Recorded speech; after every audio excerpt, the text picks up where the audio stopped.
Everyone, welcome back to Vishesh classes. आज हम इस वीडियो में करेंगे आर्किटेक्चर ऑफ टीबीएमएस, एडवांटेज और डिसएडवांटेज ऑफ टीबीएमएस। ठीक है, अभी इस पे काफ़ी वीडियोस हम बना रहे हैं, तो एक ऑलरेडी मैं एक कंसेप्चुअल बेस पे, मतलब इसके कंसेप्ट पे एक वीडियो करा चुकी हूँ। तो अगर आपने वो वीडियो नहीं देखी है तो वहाँ से देख सकते हैं। वहाँ पे मैंने बेसिक बताया कि डेटाबेस क्या होता है, डेटाबेस मैनेजमेंट सिस्टम क्या होता है, तो आप वहाँ जाके वो वीडियो देख सकते हैं। लिंक आपको डिस्क्रिप्शन में मिल जाएगा या फिर आपके ऊपर भी फ्लैश हो जाएगा। ठीक है, तो हम शुरू करते हैं आर्किटेक्चर ऑफ डीबीएमएस। तो जैसे कि आप डायग्राम में देख सकते हैं, बेसिक नीचे क्या है, आपका डेटाबेस है, फिर है इंटरनल लेवल, फिर है कंसेप्चुअल लेवल और फिर है आपका यूज़र व्यू। ठीक है, तो यहाँ पे फर्स्ट क्या आता है, इंटरनल लेवल। ये क्या होता है कि लोवेस्ट लेवल होता है of data abstraction that deals with the physical representation of database on the computer, और हम इसको फिजिकल लेयर भी बोलते हैं। देखो इसमें क्या है, इंटरनल लेवल पे बेसिकली क्या होता है कि आपका सारा डेटा यहीं पे है, मतलब कि वो ऑर्गेनाइज नहीं है, कैसे नहीं है, मतलब एक सारा डेटा आपका वहीं पे है। जो फिजिकल रिप्रेजेंटेशन है डेटाबेस की वो यहीं पे है, जिसको हम क्या बोलते हैं, यहीं पे आपका एक्चुअल डेटा स्टोर होता है, जो मतलब कि ऑर्गेनाइज होता है स्टोरेज मीडियम। मतलब वैसे बहुत सारा डेटा है पर वो किसमें, एक स्टोरेज मीडियम में आपका क्या रहेगा, ऑर्गेनाइज रहेगा। ठीक है, उसके बाद क्या आता है, कंसेप्चुअल लेवल। कंसेप्चुअल लेवल क्या है, ये एक ओवरऑल व्यू है डेटाबेस का, और इसमें क्या होते हैं, सारी इन्फॉर्मेशन होती है जो भी आपको रिप्रेजेंट करनी है डेटाबेस में। मतलब ये डिस्क्राइब करता है कि कौन सा डेटा आप स्टोर कर सकते हो, कौन सी रिलेशनशिप होगी डेटा में, ताकि आपका फिजिकल लेवल इफेक्ट ना हो, और इसको हम क्या बोलते हैं, लॉजिकल लेवल भी बोलते हैं। अब नेक्स्ट आता है एक्सटर्नल लेवल। ये क्या होता है, एक highest level of data abstraction है, जो डिस्क्राइब करता है इंटरेक्शन किसके बीच में, यूज़र और सिस्टम के बीच में।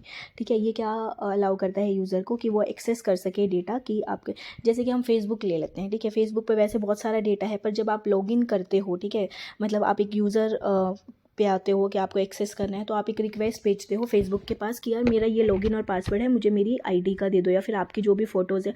तो वो उससे क्या होगा कि आपका जो डेटाबेस है वो वहाँ पर आ जाएगा।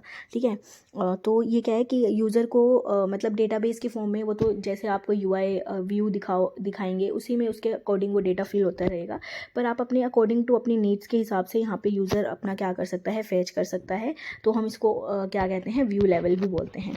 ठीक है, आई होप आपको ये आर्किटेक्चर समझ में आएगा। ये बहुत बेसिक आर्किटेक्चर है कि सबसे पहले क्या है, लोअर लेवल फिजिकल, जहाँ पे आपका सारा डेटा प्रेजेंट है। वैसे बहुत सारा डेटा है पर वो एक ऑर्गेनाइज स्टोरेज मीडियम में है। ठीक है, तो एक कंसेप्चुअल व्यू आता है जहाँ पे आपका सारा इंफॉर्मेशन है, जितनी भी आपको डेटाबेस में रिप्रेजेंट करनी है कि कौन सा टाइप ऑफ डेटा है, कौन सी उनके में रिलेशनशिप है। फिर आता है एक्सटर्नल, जहाँ पे आपको क्या करना है, जहाँ पे एक्चुअल यूज़र क्या करता है, इंटरेक्ट करता है और वहाँ से अपना डेटा एक्सेस कर सकता है। तो नेक्स्ट आता है एडवांटेजेस ऑफ डीबीएमएस।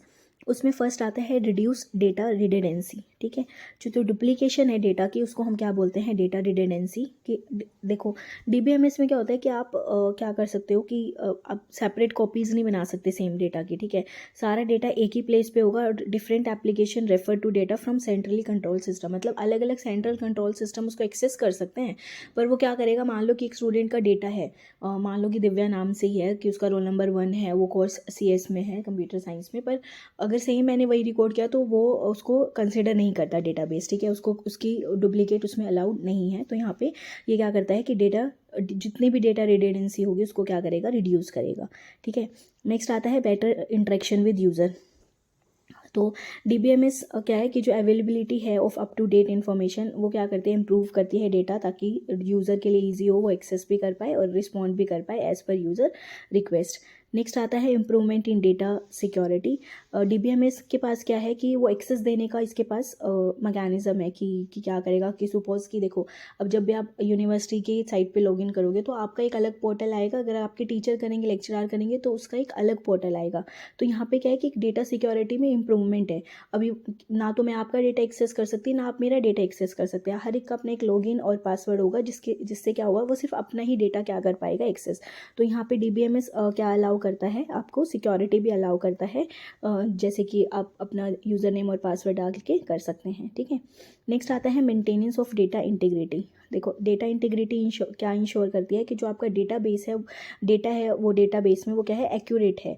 मतलब आपका देखो डेटा क्योंकि सेंट्रलाइज्ड है और बहुत सारे यूज़र एक टाइम पे कर भी रहे हैं, तो आपको यहाँ पे इंटीग्रिटी इन्फोर्स करना बहुत ज़रूरी है। तो यहाँ पे ये डीबीएमएस क्या करता है, मेंटेन भी रखता है। नेक्स्ट आता है बैकअप एंड रिकवरी। जो डेटाबेस आपको क्या प्रोवाइड करता है, बैकअप भी करता है, रिकवरी भी प्रोवाइड करता है, ताकि आप अपना डेटा हार्डवेयर या कभी हार्डवेयर या सॉफ्टवेयर फेलियर हो तो आप वहाँ से अपना बैकअप से अपना डेटा ले सकें। नेक्स्ट आता है डिसएडवांटेज। देखो, cost of hardware and software. Obviously आपको एक प्रोसेसर चाहिए हाई स्पीड का, मेमोरी भी चाहिए बहुत ज़्यादा, तो ये आपका DBMS सॉफ्टवेयर चलाने के लिए तो कॉस्ट ऑब्वियसली इसका क्या होगा, ज़्यादा होगा ही होगा। नेक्स्ट क्या है, कॉम्प्लेक्सिटी। और जो प्रोविज़न है फंक्शनैलिटी का वो हम क्या करते हैं, expected from a good DBMS make the DBMS extremely complex piece of software. Failure to understand the system can lead to bad design decision which can have serious consequences for an. अगर किसी को नहीं समझ में आया कि DBMS क्या है, क्योंकि बहुत सारी चीज़ें आसान भी हैं, बहुत सारी चीज़ें कॉम्प्लेक्स भी हैं, तो अगर किसी के लिए कॉम्प्लेक्स बन गया, मतलब वो नहीं समझ पाया, तो एक बैड डिज़ाइन डिसीजन हो सकता है जो कि किसी भी ऑर्गेनाइजेशन के लिए एक बुरा साबित होगा। ठीक है। Cost of training. DBMS क्या है कि हाईली कॉम्प्लेक्स सॉफ्टवेयर है, तो ट्रेनिंग भी ऑब्वियसली आपको इसको हैंडल करने के लिए ज़्यादा लगेगी, कॉस्ट भी ज़्यादा लगेगी। अपॉइंटिंग टेक्निकल स्टाफ, जो ट्रेन टेक्नीशियंस हैं वो आपको ज़रूरत पड़ते हैं ताकि वो आपके डेटाबेस को हैंडल कर सकें, तो ऑर्गेनाइजेशन को उनको ज़्यादा सैलरी देनी पड़ती है। ये भी डिसएडवांटेज है। तो डेटाबेस फेलियर, मोस्ट ऑर्गेनाइजेशन में क्या होता है कि एक सिंगल डेटाबेस में अगर आपका पूरा डेटाबेस पावर फेलियर या कुछ भी करप्ट हो गया आपके स्टोरेज मीडियम से, तो आपका बहुत सारा वैल्यूएबल डेटा एक टाइम पे ही लॉस्ट हो सकता है। जो आपके इतने टाइम की मेहनत है वो सब क्या हो जाएगी, ख़राब हो जाएगी।